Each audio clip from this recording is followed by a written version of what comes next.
First of all, thank you all for coming in and being a part. My name is Kama Burton. I am the 2021 President-elect of the Inland Valleys Association of Realtors, as well as the chair of the Fair Housing and Diversity Committee. And I do want to say a special hello to my co-chair, Mary Brown Edwards, who's on as well. Hey, Mary. Thank you so much. Thank you all for being a part. This is a very important topic, a very important information. So just to let you all know, for those that may not be aware, but IVAR started a Fair Housing and Diversity Committee back in, I believe, September, October of 2020. A lot of this derived from, you know, not just what happened with George Floyd, but it's something that we actually, it came from the testing. That's where it actually came from, where there was a test, the testers out there in, oh gosh, what was that place? I can't Long even think Island, right. New York. Long Island, thank you. Where the agents were tested by testers to see if they were being discriminatory, how things were working, and it just did not come back positive. And so it was a thought that we should start a Fair Housing and Diversity Committee back then. And then with the pandemic, time went by, we decided to go ahead and put this in motion.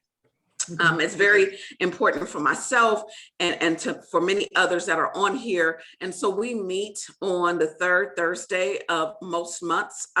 Sometimes we may skip a month. And in lieu of our meeting, we decided to put this panel together because we believe that information is everything. This is not about pointing fingers. This is not about bringing anyone down. It's all about how can we work together and collaborate so we can have democracy in housing. So our committee goals is we have outreach to members for diverse constituencies. I'm reading you guys, so let me put it in a place I can look at it and not look like I'm looking at the sky. All right, outreach to members for diverse constituencies to participate in Fair Housing and Diversity Committee and Association Committees, task force, and leadership activities.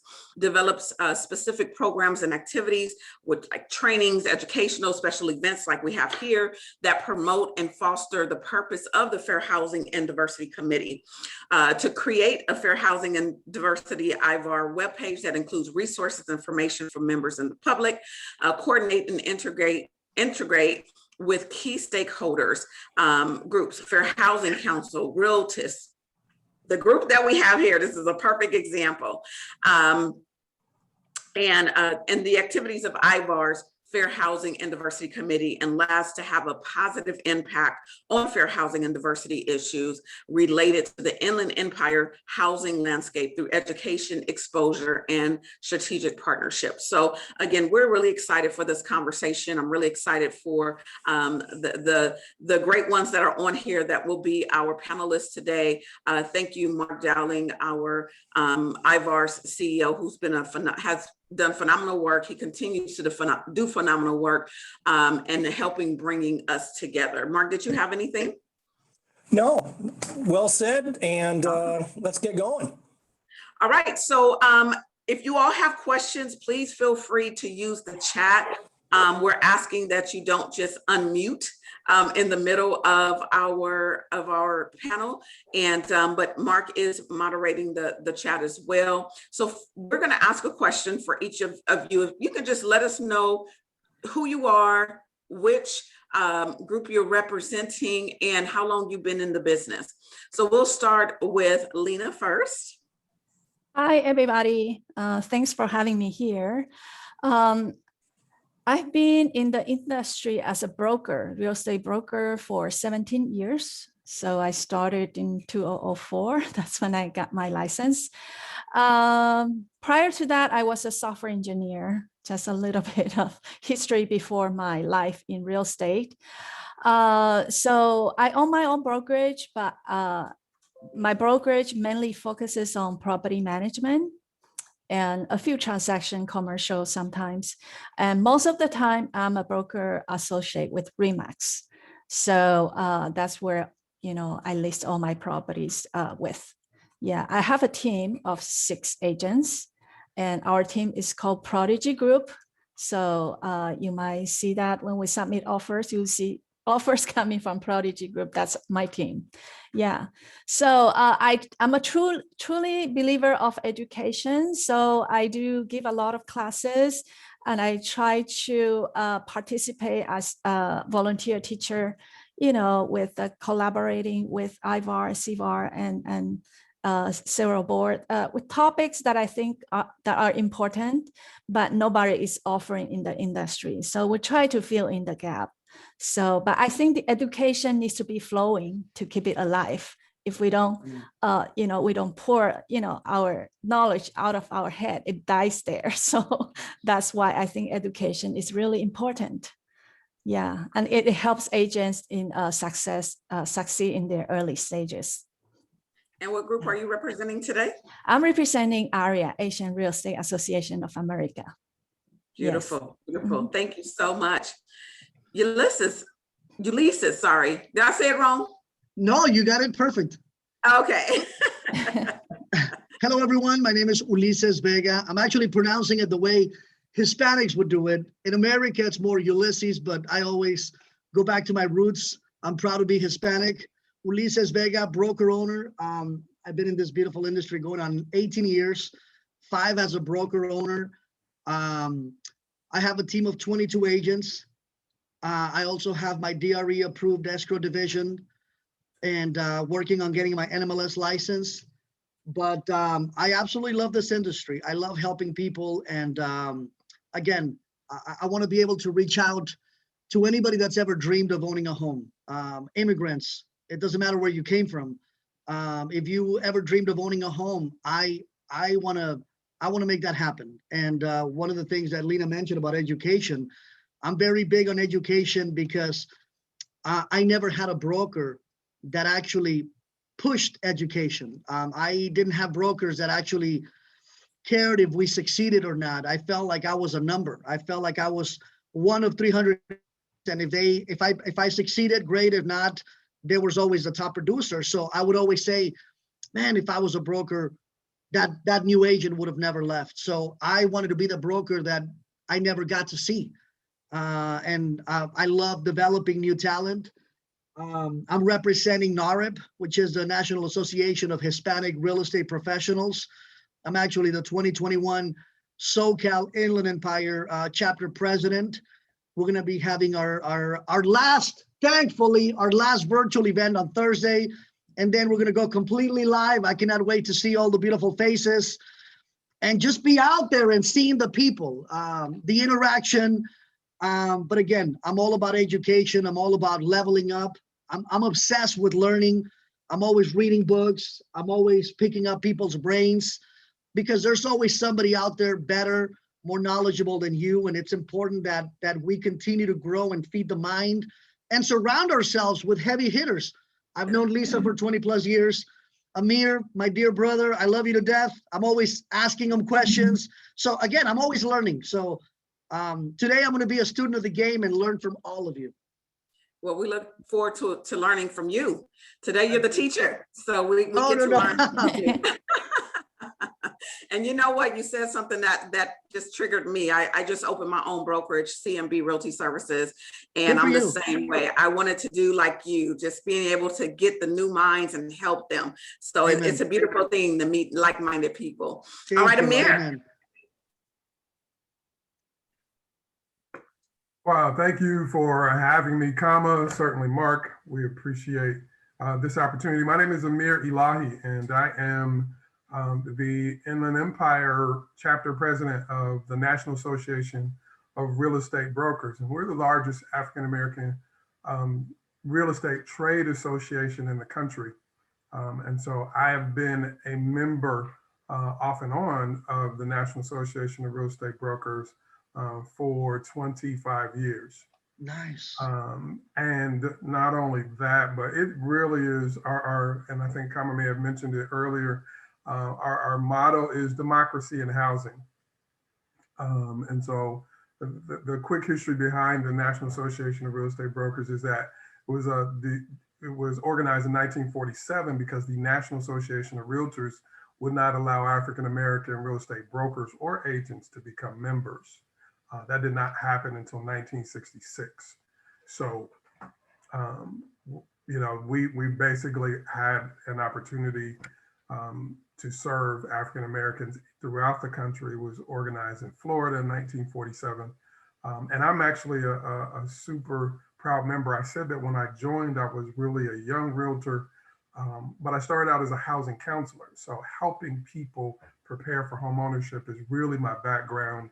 I have a huge background in affordable housing, creating and help writing policy on down payment assistance, written some silent second programs, and was a contract trainer, first-time homebuyer trainer for the city and county of Los Angeles. So I'm happy to be here today.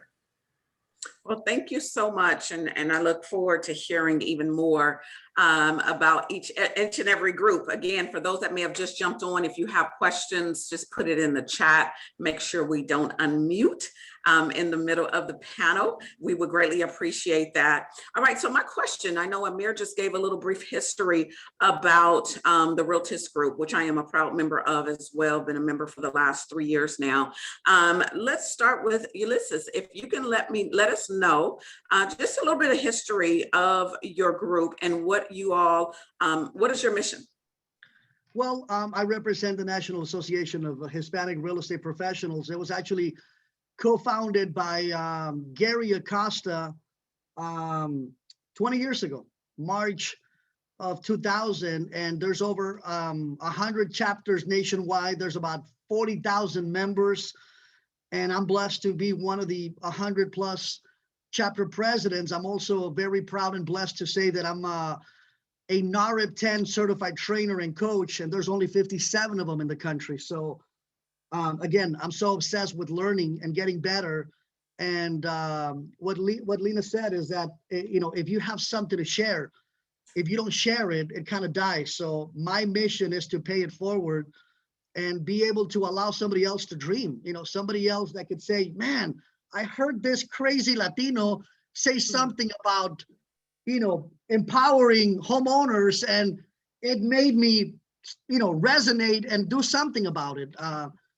Being a minority, feeling like you were never good enough, feeling like your parents could never buy a house. It made you want to do this even more. And now that I'm in a position to lead, I wanted to get involved in NAHREP because their mission is to promote sustainable and affordable homeownership. Now, what I'm going to say may shock some of you. In California, let's keep it real. Is there affordable housing? Absolutely not. Obviously, prices have skyrocketed over the last year. My office is in Fontana. And just to give you all just a 20-second perspective of why I'm saying what I'm saying is that last year, the average price of a home in Fontana was $447. Right now, the average price of a home in Fontana is $557. That's a 20% increase. There's absolutely nothing that we can promote to say affordable housing in Fontana because there's nothing affordable.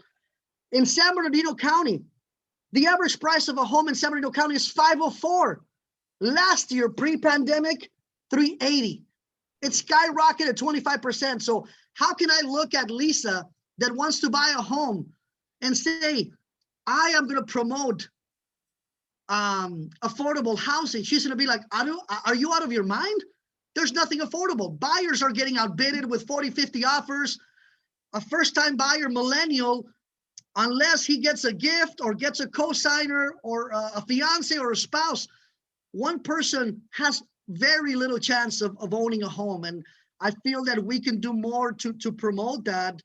Maybe some programs out there that can empower them. Another thing that I feel that we shouldn't be saying is, I love down payment assistance. I love the idea. I love what it represents. But I feel that the minute that we say down payment assistance, we kind of feel that we're indirectly telling somebody, you cannot afford a home. You need help.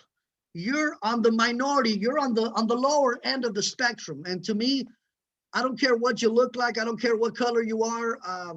Anybody has the right to own a home.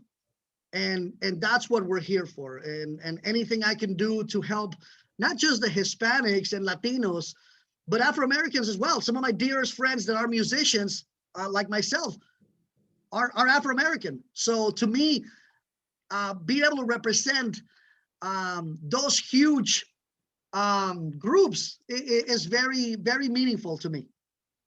Awesome. Thank you so much for that. Lina, tell us a little bit about AREAA and your mission.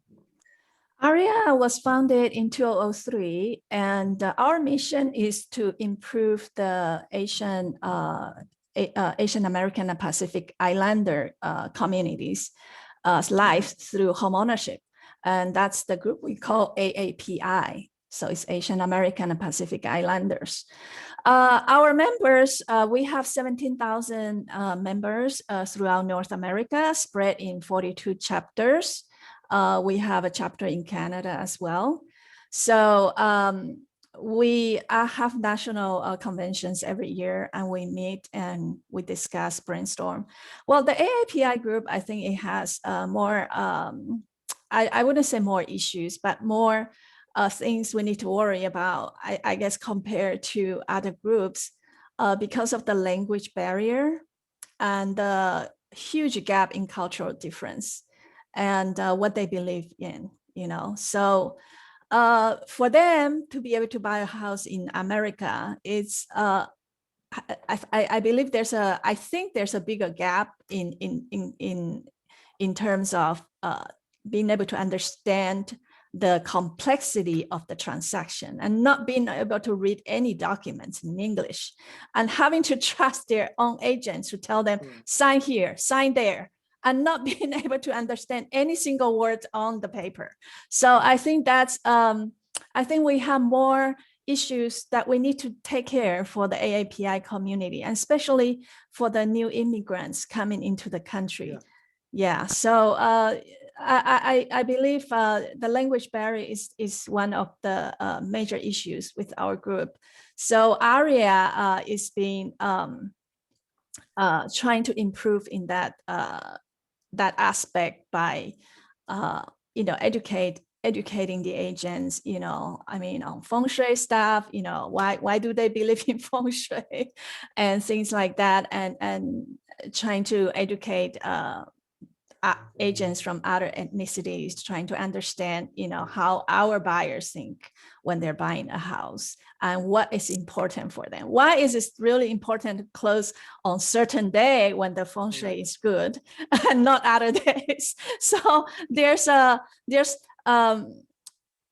very little details that it's really important for them. So I think the first thing that shocked me when I started working in real estate is like, oh my gosh, so language proficiency doesn't seem to be important for to being a realtor, because and working 17 years in the field, I realized a lot of agents that serve the AAPI community, they're not proficient in English themselves.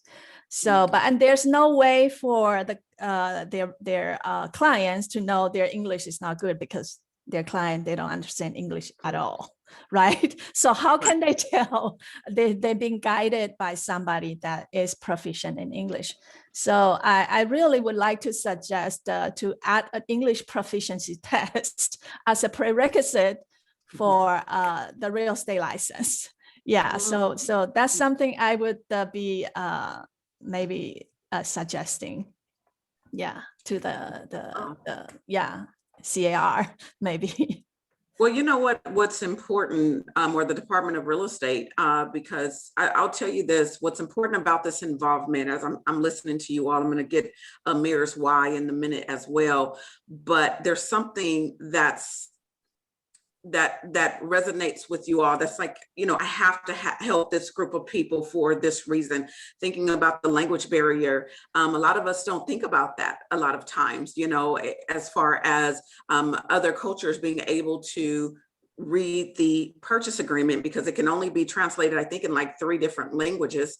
And so that can be a barrier as well. And so when we talk about, and we talk about fair housing, these are things we need to think about and things that we as realtors need to be educated on, so that we understand when we have someone that comes to us, because I've had agents or potential clients come to me that didn't speak English. They only spoke Spanish, and I'm not Spanish speaking. So Yeah, how it's the do I same deal? issue. Mhm. Yeah, so that's very important, very important. Ameer, what's your why? Why did you decide to not only be a member of the Realtist group, the National Association of Real Estate Brokers, the IE chapter, but why did you decide to become the president? Because that's a big task. Well, over the years in my career, and part of my career also stemmed from a large background in mortgage collections and foreclosure. And so I really felt that I came full circle. So when I really got into the industry, my college job from like 5 to 9 or 6 to 10 was doing credit card collections. And so I found out how important credit was. And so one of the things that really kind of spurred me was, of course, when I went from doing credit card collections to mortgage collections, then I seen kind of the tragic part of homeownership and what that could do. And so what really spurred me in terms of having this experience over the last 20 or 25 years was that there's not much, and I don't know it all, but there's not much I haven't been a part of. And so really what I like doing in terms of what I like to bring to the presidency is bring up younger agents or younger loan officers or younger escrow officers so that they understand the full picture of what it is that we're trying to accomplish. So when we say democracy in housing, that means, you know, of course, you mentioned the Long Island study earlier. Now we're dealing with appraisal issues. And so we've got to have people that are on the front lines fighting for equity and fighting for equality in all of these areas. And then they also have to have not only a passion for people, but also to have a knowledge of how to impact policy. Good point. You brought up policy, and Ulises or Lina, either one of you all can talk.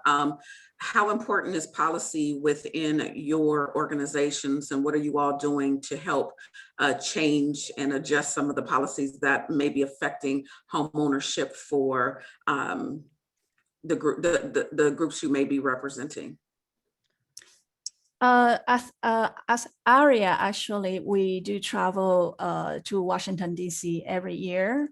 And we try to be a voice for our community because a lot of them, they don't have a voice because they don't speak the language. So we have to be their voice.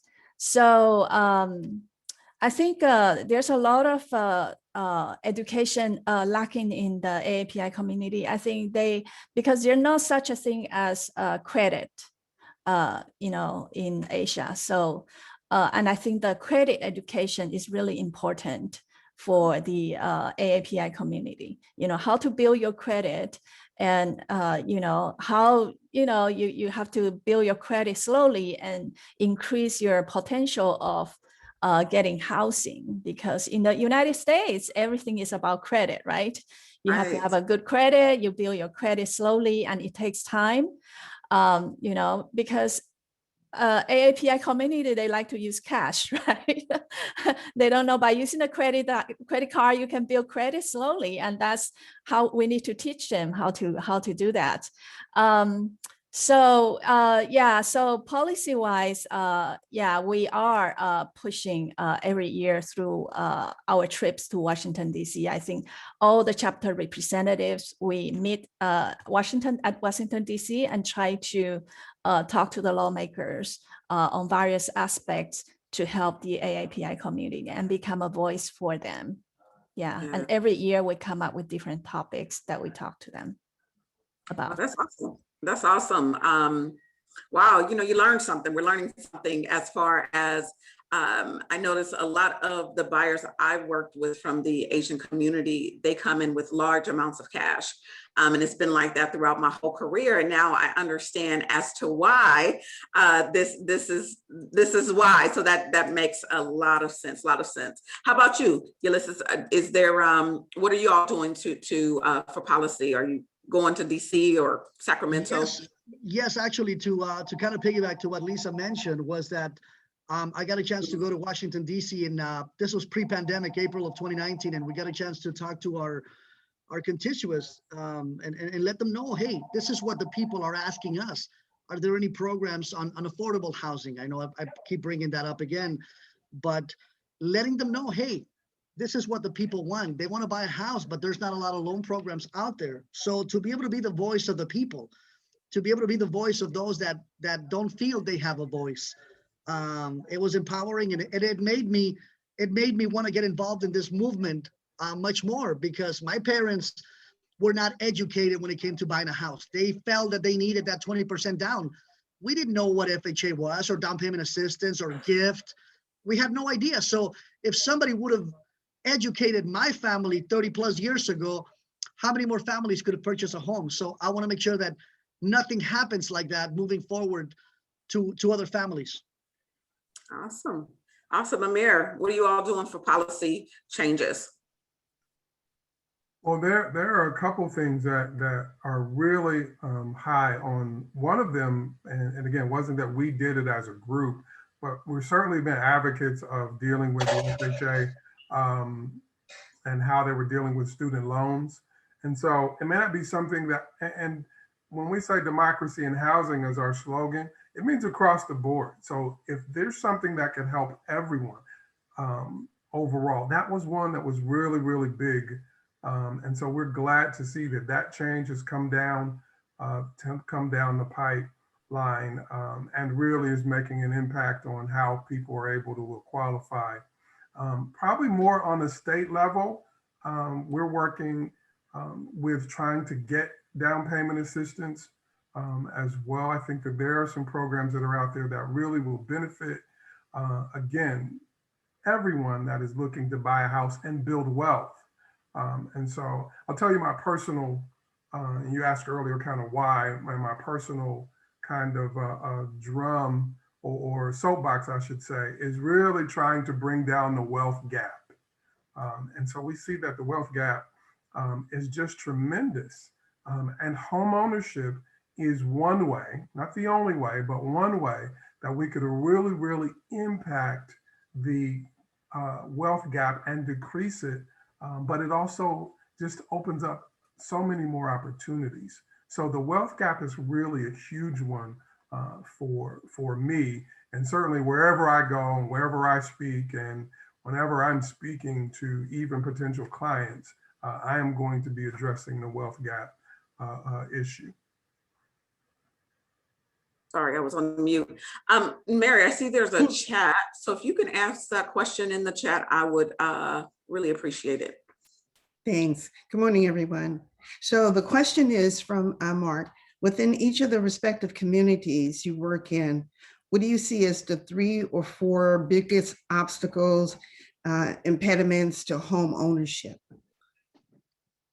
What 3 to 4 things? And this question is for either one of the panelists. We can start with Lina.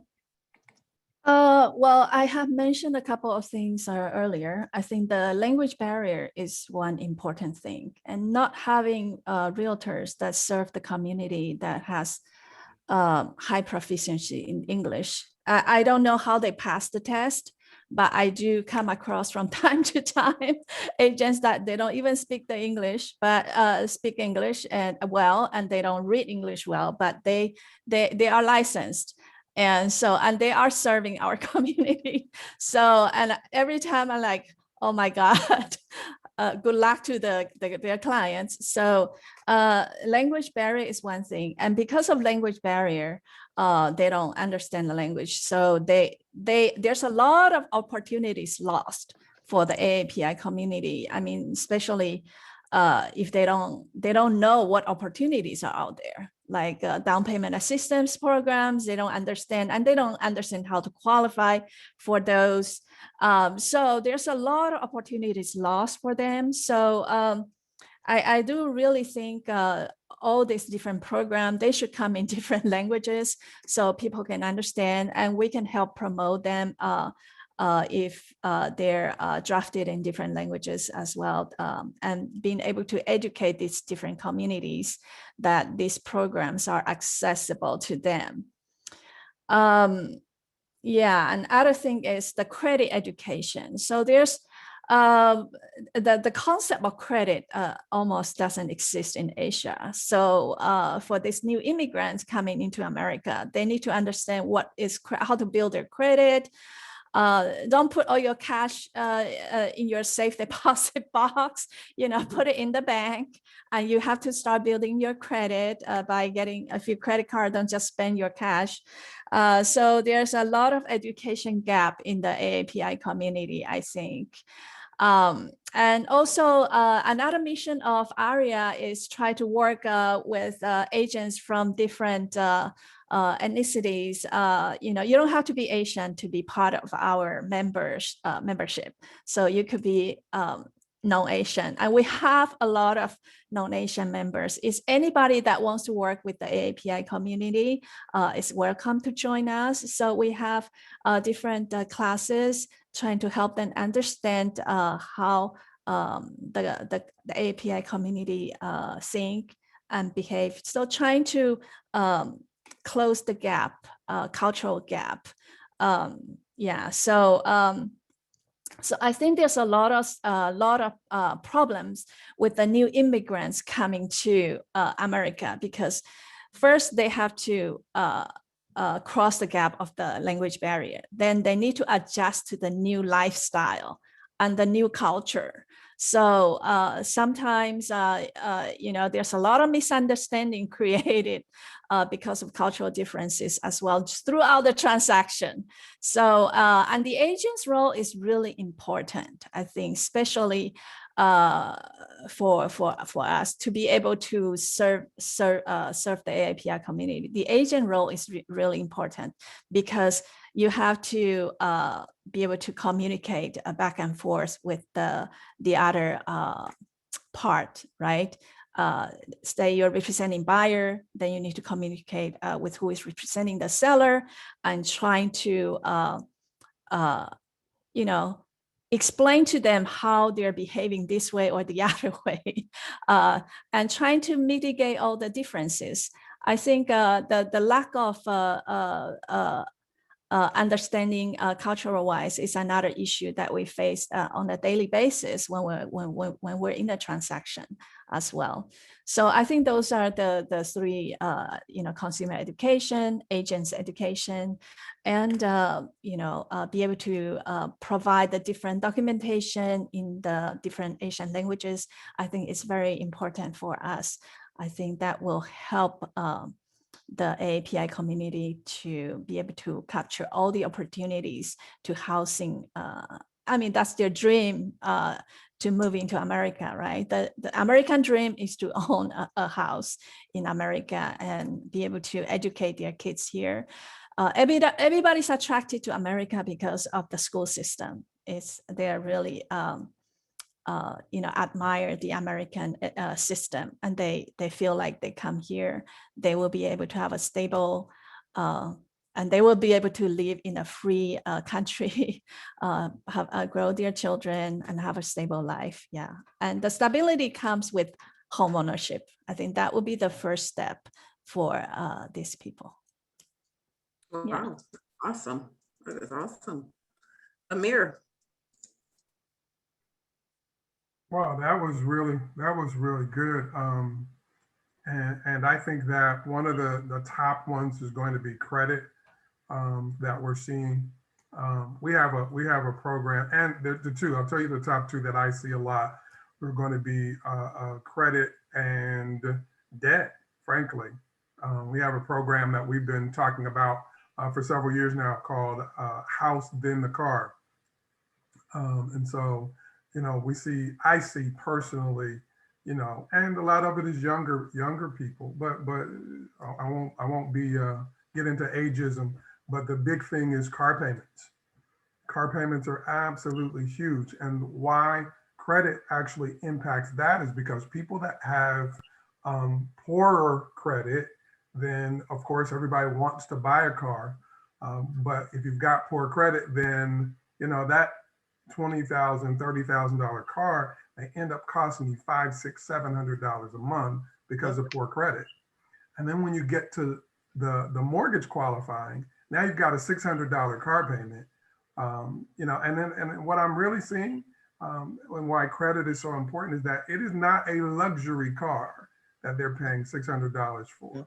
I know this is being recorded, but you know, people are walking out of drive time with $600 car payments. You're right about that, and a high They can interest come rate. get me. I'm not hiding. They can come get me if they want to. They know exactly where I am. So that's one of the major things that we're seeing. And of course, it impacts then the debt to income ratio.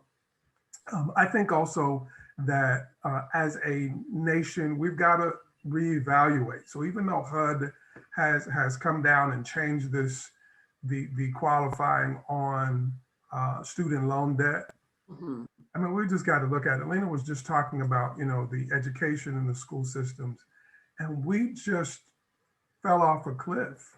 When we look at the cost of education and how we're paying for education in this country, it's just got to be examined.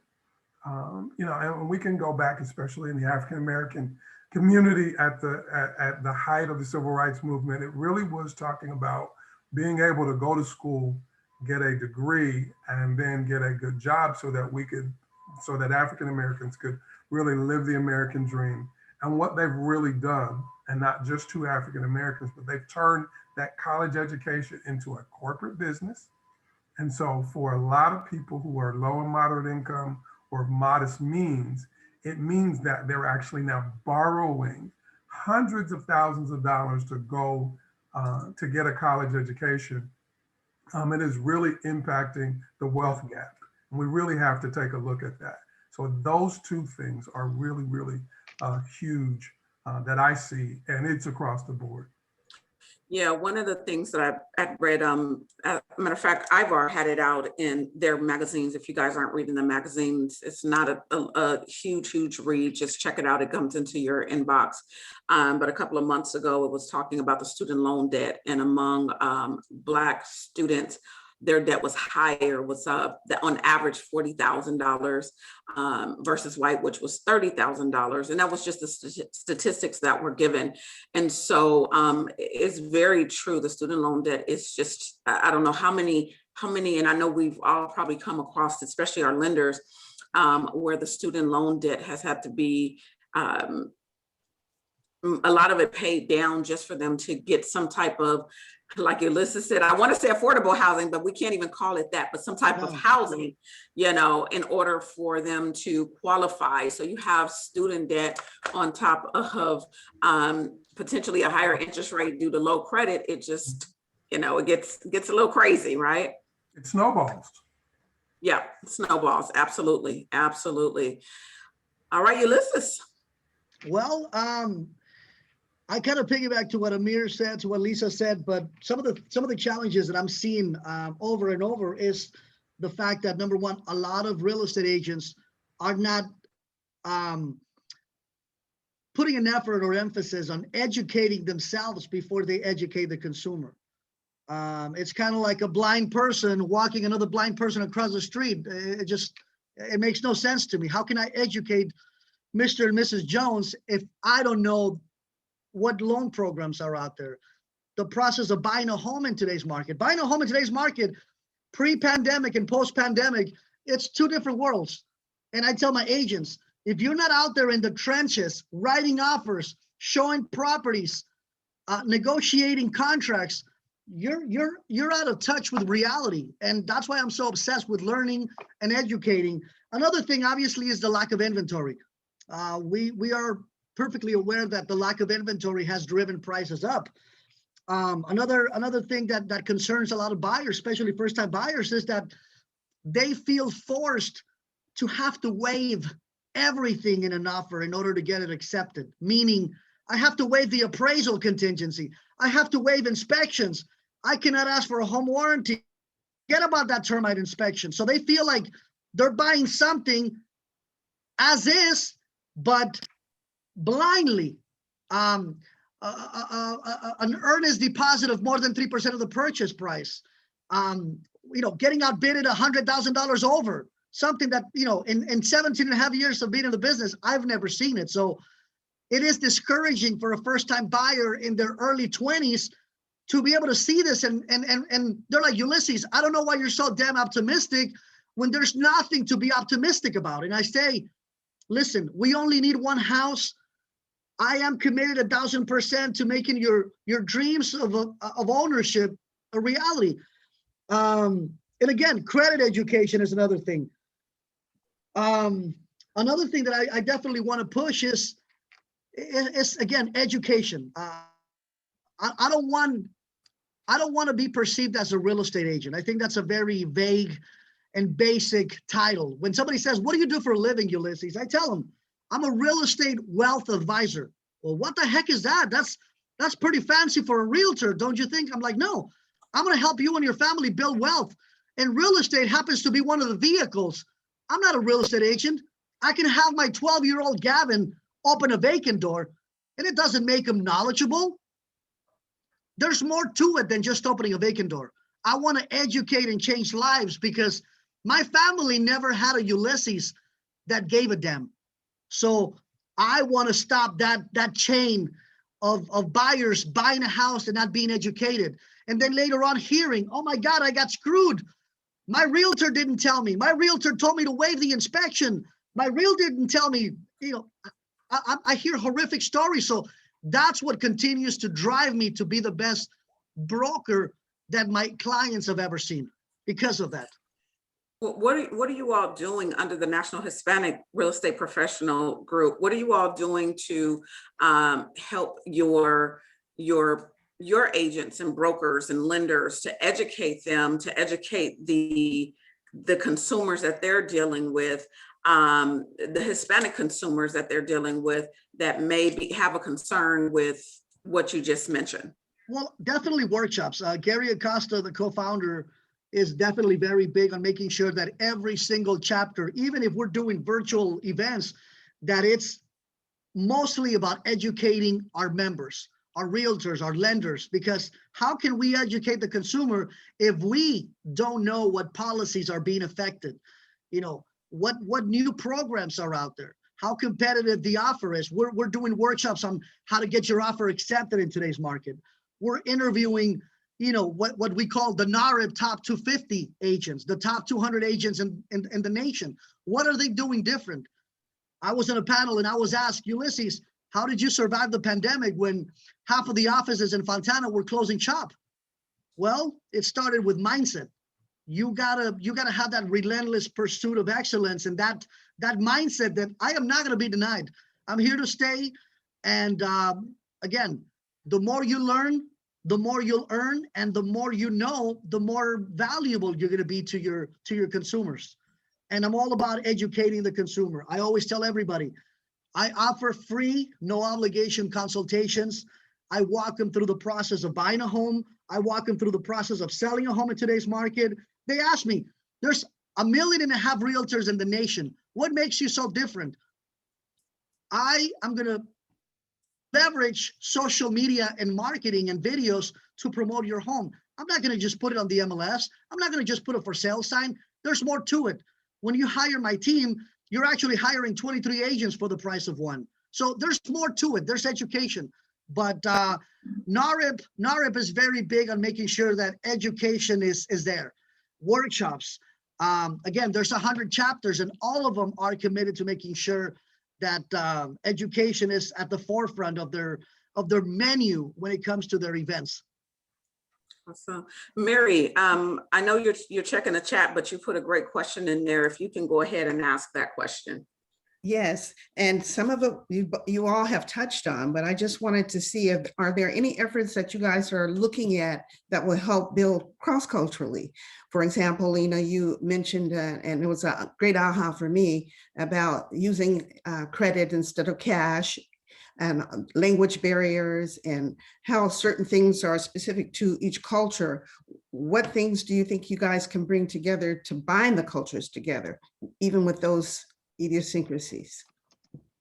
I think we do a lot of feng shui classes. We teach the other cultures, what is feng shui and why the number 4 is not very good for Chinese people, and why the T intersection homes are not very favorable for the some Asian communities. Yeah, so there's a different classes that we give, and the Asian people are more indirect when they're speaking to each other.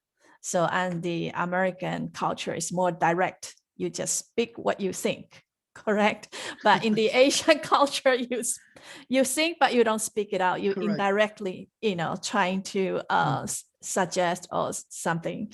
So, yeah, so maybe we can give more classes and have joint events together, and we can discuss, how each culture thinks. But by the way, I grew up in Argentina, so I have a little bit of Spanish background as well. Nice. And I speak fluently Spanish. It's better than my Wow. English. So if you Good for hear you, me, Lina.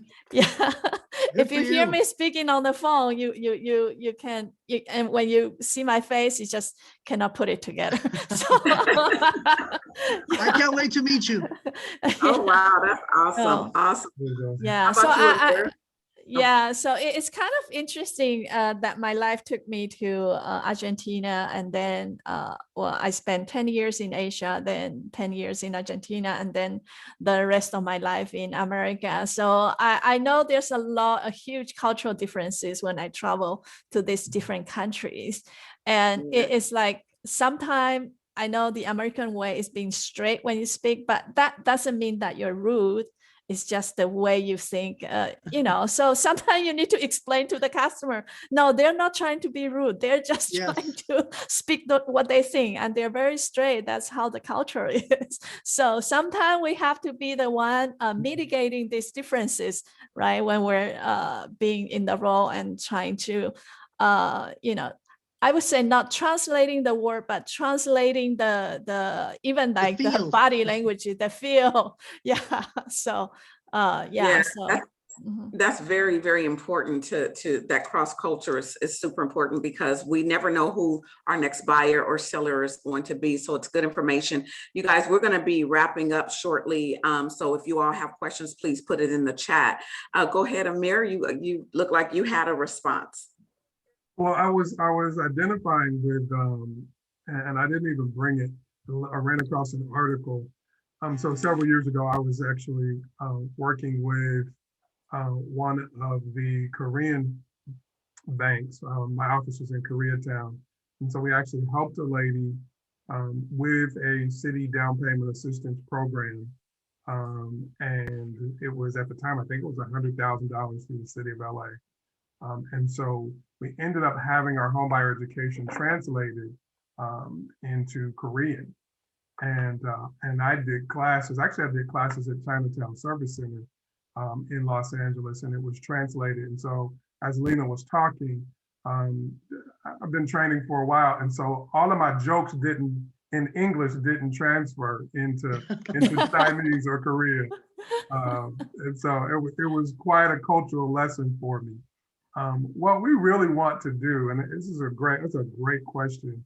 And what we actually have is we have a membership drive that ends on Friday. And so what I'm really looking for as president of our chapter is really to get folks, especially the folks here, to really join us, because I think that Ulises and I have talked about doing something in the last quarter together. We'd love to partner with Lina and AREAA to really do some joint events. And so one of the great things that we're doing is certainly kind of putting our membership where our money is, And so, I'm committing to join AREAA and join NAHREP and anyone else. And so I'm asking folks to actually do that as well, to join KRAB and NAHREP, so that we could really come together and say, hey, here's what we really want to get done. I know that I was on a panel recently with the Southwest Riverside Association, I believe it was, with one of my vice presidents, and so in the diversity panel. So that's what we're doing. We're challenging people. Hey, let's you join each other's organization and then become a part of it. And that's really where I think we could make a difference. I know Mark is going to be speaking for us in a week or so, and so we're excited to have him, and we're just going to showcase diversity, because at the end of the day, if we're really intent on increasing homeownership and really building, again, my heart is building wealth. Amen. For all families. And so we're going to have to do it together. And Yes. that really is the bottom line. Yeah, I just wanted to quickly say too, I joined NAHREP in, I think it was 2010, 2011, somewhere around there. And we used to attend a lot of the NAHREP events. So I don't know if I'm still a member though. If not, we would love to have you back. Let's put it that way.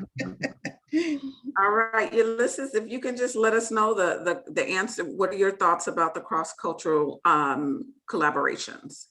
I am 1000% up for it. Again, what Ameer said kind of resonated to how I feel. If we're going to change the culture and the landscape of affordable per se of home ownership, not just for Latinos, Hispanics, but anybody that's ever dreamed of owning a home, we got to check our egos at the door, as they say, and work towards a common goal, which is promote building real estate wealth. And real estate is just one of the avenues. So I'm definitely excited to collaborate with Lina, with Ameer. There's so many organizations that are fighting for the same goal, and I will be honored to be a part of it. Absolutely, absolutely. I'm in. I'm all in. Awesome. Okay, so I do have a question. It was sent in the private chat. The question is, why is it important to push down payment assistance and promoting wealth? And this is within your respective trade groups. She said, I believe it's completely a mistake to push down payment assistance, and also say that it's for affordable housing. So in your groups and this is not a personal question, so the groups that you're dealing with, we talk about a lot as far as down payment assistance. I can especially speak for the Realtist group. How is that working, saying down payment assistance versus affordable housing? Is that really a topic right now? So let me, I'll start with that. And I think that sometimes we've got to understand what the two terms actually mean. Yeah. And it's not, and I think we have to be clear on what we're talking about. So affordable housing, just by definition, is housing or financing that's actually provided or underwritten by someone else or an agency, whether it's public, private, government, non-government entities. So when we talk in general about affordable housing, it really is whether there's a program, whether there's a builder. For instance, KB Homes, and I'm all over the place because I've been doing affordable housing type projects. KB Homes actually had a program in Wilmington, in the Wilmington, San Pedro area, that actually had $500,000 homes, and they were being underwritten with a $150,000 grant, which means that the actual homeowner actually only had to come in with not the actual market price, but actually the affordable housing price that was designated. I'll give you a classic example. Dana Point actually has a program, or had a program, where they were selling tri-level 1-bedroom townhouses. The market price on those in that complex for the affordable project was $600,000. So the homes are qualified for affordable housing because they were only asking that the buyers qualify by income and that they could qualify for $300,000. The remaining $300,000 was actually a grant from the city. So that's the definition of affordable housing, whether it's a project or whether it's financing that actually assists homeowners into getting into homes. So I want to be clear about that. Now, when we start talking about down payment assistance, then that's a different category. So when we start looking at the housing prices, Ulises kind of listed kind of the average sales prices. So that's not affordable housing. Affordable housing are actually project-based. Does that make sense? And then when we start talking about down payment assistance, these are valuable programs because all of them aren't designed for low-income families. Some of them are designed for moderate-income families. I tell people right now, especially buyers, if you make up to $145,000, in fact, I'll tell you what, in Orange County, you can make up to $200,000 and still get down payment assistance as a first-time home buyer. And so because you make a lot of money, because the programs are considered down payment assistance, doesn't mean that you are have to have a super low income. And so we want to be clear as we start. So again, we're talking about education. Yep. We're educating our members and we're educating our colleagues about how down payment assistance work. You know, and in LA and Orange counties, which are high cost, there are programs that you can make $180,000, $200,000 as a family and still get down payment assistance. Well, that doesn't mean you're low income, and certainly it changes the neighborhoods that you're trying to purchase in. So that's what it's the education that really makes the difference. I think the down payment assistance get these families, you know, their foot into the door. More like if they're missing that extra cash to put in as a down payment, that get them into a house. However, I think the affordable housing has that notion of sustainability tailored into it. So it's affordable because it's sustainable, right? So if you're able to buy with the down payment assistance and you're not able to sustain the payments, it's not affordable to you. So I think the affordable programs has that sustainability notion into it to help the people to get a house, but be able to maintain the payments. So I think affordability and down payment assistance, they're two different facets of the homeownership. I think they're both important, programs. And Ulises, this will be our last question. As far as down payment assistance, obviously, I think it goes back to education. A lot of realtors fear what they don't know.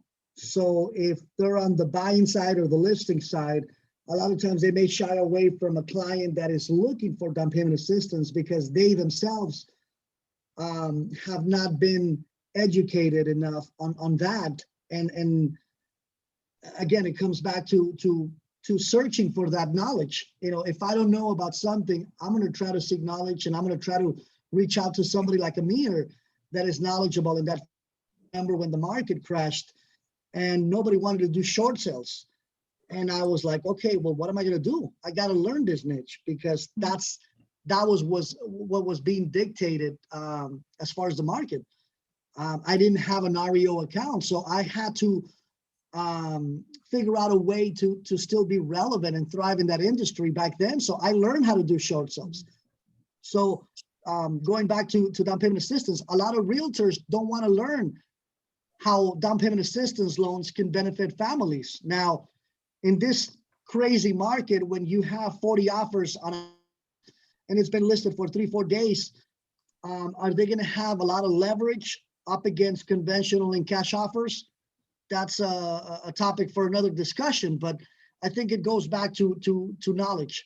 We as real estate professionals need to understand what a down payment assistance loan is and who are the lenders that are offering down payment assistance loans and educating the buyers on what it means. You may have a silent second. Your interest rate might be a little bit higher.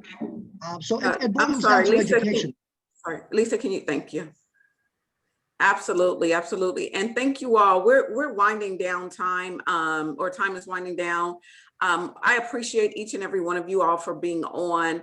You know, this conversation can literally snowball into a lot of different other topics. My mind is spinning. I'll just tell you that. I would like for you all to leave us with a couple of things. Let us know what we can do to, well, for one, any upcoming events, like one event that you have upcoming that we can join you. Let us know what website we can go to in order for us to get involved, and also just put that in the chat, so that way, I know people are writing, but sometimes for time's sake, you may talk a little fast or they may not catch it. So if you can do that for us, we'll go ahead. I'm just going to go across my screen. I'll start with Lina, Ameer, then Ulises. Yes, I actually have something that I think it would really help, because there's so many programs out there and there's no way for each realtor to learn all of them. I mean, all these down payment programs coming from different banks. If there is a platform for down payment assistance that consumer can log in and just type in all their criteria, and then there's a pop-up of a list of programs that they may qualify, I think that would be a great help for realtors and for consumers. Yeah, that's what I think. If somebody can build something like a Trivago for down payment assistance. They have it. They have it. There is. CAR has it, as well as, if you go to car.org, it's right at if you go to the bottom of the page, there's under tools, it's called Down Payment Resource Directory. So it lets you know what, in on one particular property, what down payment assistance programs are. And I know it's not there already. CRMLS should be coming out with something like that as well. So there's a huge down payment resource directory for you all. What I'm trying to say is the consumer can type in their qualification and it automatically pop out which one they qualify for. And they should apply for. So the other way around, not this house comes with what programs. I see. Which program you will be qualifying, I mean, as a buyer, for this different type of programs. So and I believe most lenders have that. Lenders usually have that to let you know. Yeah. But I'm talking about a platform that is across all lenders. So if each lender has a program, just log into that platform. So maybe a consumer can log in and type in their qualification. They fill out a questionnaire and it says, okay, you have this program from Bank of America. You have this program from, other banks in Wells Fargo or Chase, so automatically can tell them which ones you might qualify for and you should apply for. So, and it's a good tool for realtors as well. So we don't need to call Wells Fargo and ask them what do they have, or call Bank of America next day, trying to keep up with all these programs that pop up, from time to time. Yeah. Well, that's just my idea. No, it's a great idea. And also don't forget to let us know, how can we get in contact with your chapter, and do you have an upcoming event you would like to share with us? Yes, actually, I'm teaching the next boot camp. We call the Hero Agent Boot Camp. That we do it once a quarter for our members, and everybody is welcome. This one is going to be end of August, and we're going to be talking about staging. So, yeah, so how to stage your listing to make it sell faster and capture more again for your sellers. So that's a very interesting topic. Yeah. Awesome, thank you. And put your email, your link in the chat, Ameer. We actually have the Honorable Mark Dowling, who will be joining us on July 21st at 10:30 a.m. For the Inland Empire Association of Realtists. And so it is really a great opportunity. Mark we're going to talk again about kind of what's going on in the market. And what we kind of allowed is we're just going to pick Mark's brain as realtists and as professionals on kind of where he sees what his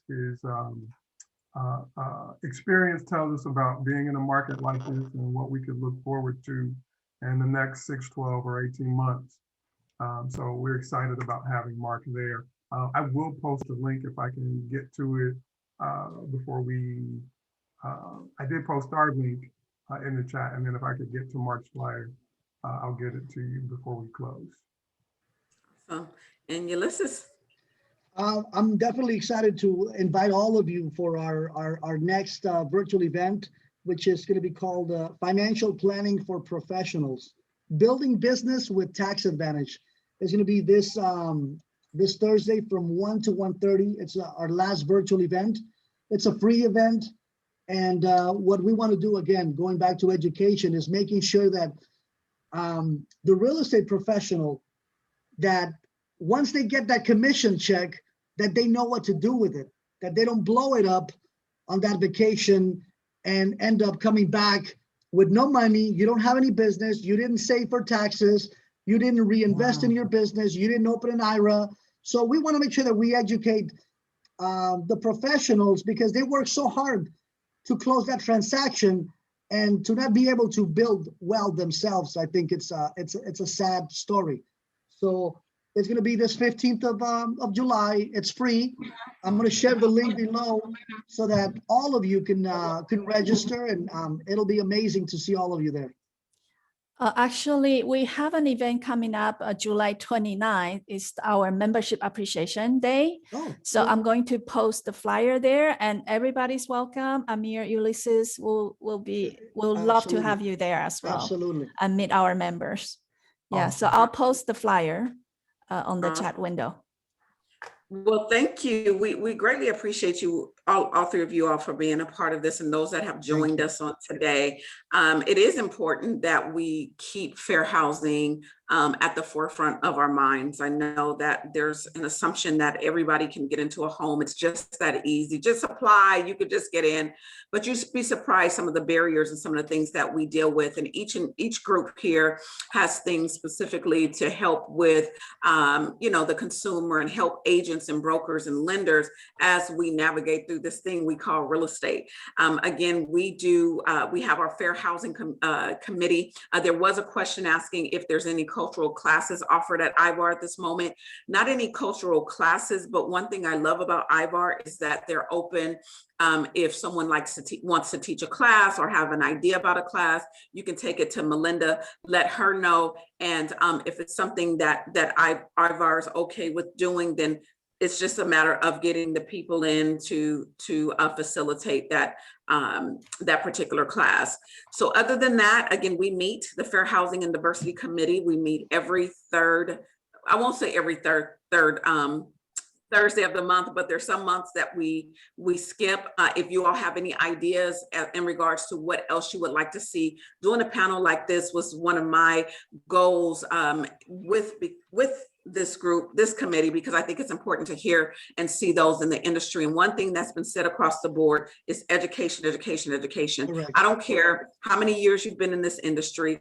I don't care if your focus is only, well, I just want to sell real estate. But if you're not educated in the process, how can you effectively help those that you are serving? So these sound like some top agents here that are not only helping the consumers, but they're helping themselves. And this is their commission dollars at work. So I encourage you all to get involved in the groups, in your associations, and just let's make it happen in our industry. Thank you all. And Thank you all everybody. make it a great day. Thank you. Thank you.